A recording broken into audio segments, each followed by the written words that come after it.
సామెతల గ్రంథము 4వ అధ్యాయం. కుమారులారా, తండ్రి ఉపదేశము వినుడి, మీరు వివేకమునందునట్లు ఆలకించుడి. నేను మీకు సదుపదేశము చేసేదను, నా బోధను త్రోసివేయకుడి. నా తండ్రికి నేను కుమారుడనుగా నుంటిని, నా తల్లి దృష్టికి నేను సుకుమారుడనైన ఒక కుమారుడనై యుంటిని. ఆయన నాకు బోధించుచు నాతో ఇట్లనెను, నీ హృదయము పట్టుదలతో నా మాటలను పట్టుకొననిమ్ము. నా ఆజ్ఞలను గైకొనిన ఎడల నీవు బ్రతుకుదువు. జ్ఞానము సంపాదించుకొనుము, బుద్ధి సంపాదించుకొనుము. నా నోటి మాటలను మరువకుము, వాటి నుండి తొలగిపోకుము. జ్ఞానమును విడువకయుండిన ఎడల అది నిన్ను కాపాడును, దాన్ని ప్రేమించిన ఎడల అది నిన్ను రక్షించును. జ్ఞానమును సంపాదించుకొనుటయే జ్ఞానమునకు ముఖ్యాంశము. నీ సంపాదన అంతయు ఇచ్చి బుద్ధి సంపాదించుకొనుము. దాన్ని గొప్ప చేసిన ఎడల అది నిన్ను హెచ్చించును, దాన్ని కౌగిలించిన ఎడల అది నీకు ఘనత తెచ్చును. అది నీ తలకు అందమైన మాలిక కట్టును, ప్రకాశమానమైన కిరీటము నీకు దయచేయును. నా కుమారుడా, నీవు ఆలకించి నా మాటలను అంగీకరించిన ఎడల నీవు దీర్ఘాయుష్మంతుడవగుదువు. జ్ఞాన మార్గమును నేను నీకు బోధించి ఉన్నాను, యథార్థ మార్గములో నిన్ను నడిపించి ఉన్నాను.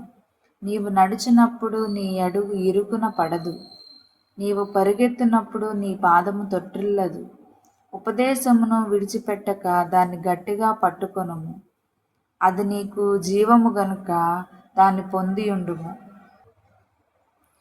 భక్తిహీనుల త్రోవను చేరకుము, దుష్టుల మార్గమున నడవకుము. దాని యందు ప్రవేశింపక తప్పించుకొని తిరుగుము, దాని నుండి తొలగి సాగిపోము. అట్టివారు కీడు చేయనిది నిద్రింపరు, ఎదుటి వారిని పడద్రోయనిది వారికి నిద్ర రాదు. కీడు చేత దొరికిన దానిని వారు భుజింతురు, బలాత్కారము చేత దొరికిన ద్రాక్షారసమును త్రాగుదురు. పట్టపగలకు వరకు వేకువ వెలుగు తేజరిల్లునట్లు నీతిమంతుల మార్గము అంతకంతకు తేజరిల్లును. భక్తిహీనుల మార్గము గాఢాంధకారమయము, తాము దేని మీద పడునది వారికి తెలియదు. నా కుమారుడా, నా మాటలను ఆలకింపుము, నా వాక్యములకు నీ చెవియొగ్గుము. నీ కన్నుల ఎదుట నుండి వాటిని తొలగిపోనీయకుము, నీ హృదయమందు వాటిని భద్రము చేసుకొనుము. దొరికిన వారికి అవి జీవమును, వారి సర్వ శరీరమునకు ఆరోగ్యమును ఇచ్చును.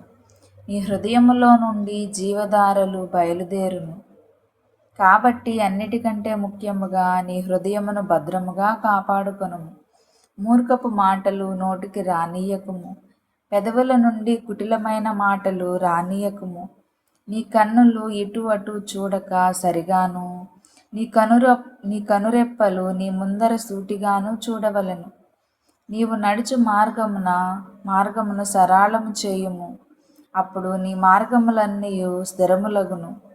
నీవు కుడి తట్టుకైనను ఎడమ తట్టుకైనను తిరగకుము, నీ పాదమును కీడునకు దూరముగా తొలగించుకొనుము.